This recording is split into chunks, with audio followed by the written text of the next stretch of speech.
একটা কুল কাটা রমণী একজন আবেগ ব্যক্তিকে ডেকে পাঠালেন। কলকাতা রমণী একজন আবেগ ব্যক্তিকে ডেকে পাঠালেন।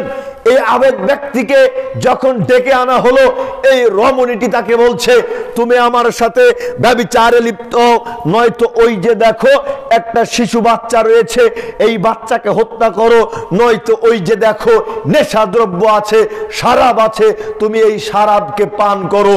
কলকাতা রমণী তিনটা অপশন দিলেন। যেই ব্যক্তি নিয়মিত আল্লাহর ইবাদত করে, এই আবেগ ব্যক্তিকে ডেকে এনে বলতেছেন, হয় আমার সাথে ব্যভিচারে লিপ্ত হও, নয়তো নেশাদ্রব্য পান করো, নয়তো এই বাচ্চাকে হত্যা করো। এবারে আবেগ ব্যক্তি চিন্তা করতেছে, হায় হায় হায়, আমি কি করে ব্যভিচারে লিপ্ত হই, বিরাট অপরাধ, কঠিন অপরাধ, এই অপরাধের সাথে আমি কিভাবে জড়াতে পারি। আবার চিন্তা করতেছে, হায় হায় হায়, কি করে সম্ভব আমি একটা বাচ্চাকে হত্যা করব, না না না, কোনোভাবেই আমার দ্বারা সম্ভব নয় একটা বাচ্চাকে হত্যা করা।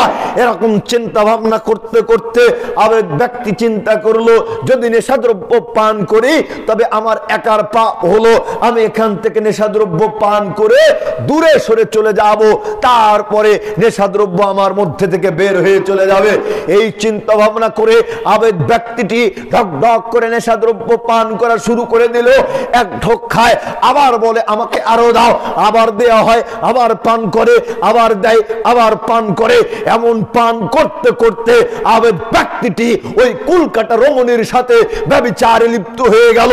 ব্যভিচারে লিপ্ত হলো তো হলোই, ওই যে শিশু বাচ্চাটি রয়েছে, এই শিশু বাচ্চাটিকেও হত্যা করে ফেললো। চিন্তা করে, নেশাদ্রব্য কত জঘন্য অপরাধ, কত ভয়াবহ পাপ।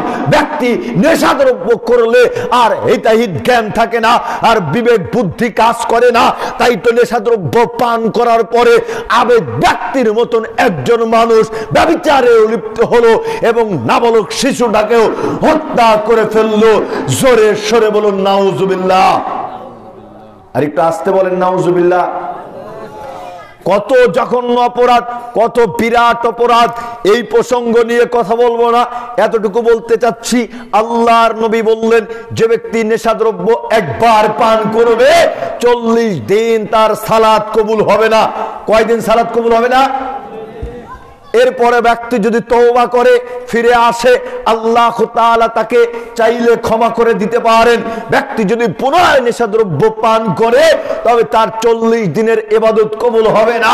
এরপরে যদি ব্যক্তি তওবা করে ফিরে আসে, আল্লাহ তাআলা চাইলে তাকে ক্ষমা করে দিতে পারেন। তৃতীয়বারেও যদি নেশাদ্রব্য পান করে তার 40 দিনের ইবাদত কবুল হবে না। তওবা করলে আল্লাহ তাআলা কবুল করতে পারে, কিন্তু চতুর্থবারে যদি নেশাদ্রব্য পান করে পরিস্থিতি পুরোটাই উল্টে যাবে। আল্লাহর নবী বললেন, ব্যক্তি যদি চতুর্থবারে নেশাদ্রব্য পান করে তবে তাদেরকে তিনাতে খাবার প্রদান করা হবে। সঙ্গে সঙ্গে সাহাবাগণ জিজ্ঞেস করে বসলেন, আল্লাহর নবী, ওমা তিনাতুল খাবাল, এই তিনাতে খাবাল জিনিসটা কি? তখন আল্লাহর নবী বললেন, আরকু আহলিন নার ও উসারাতু আহলিন নার। তিনাতে খাবাল হচ্ছে জাহান্নামীদের দেহ নিংড়ানো, রক্তপুঞ্জ, জাহান্নামীদের মলমূত্র, জাহান্নামীদের দেহ নিংড়ানো রক্তপুঞ্জ মলমূত্রকে তিনাতে খাবাল বলা হয়।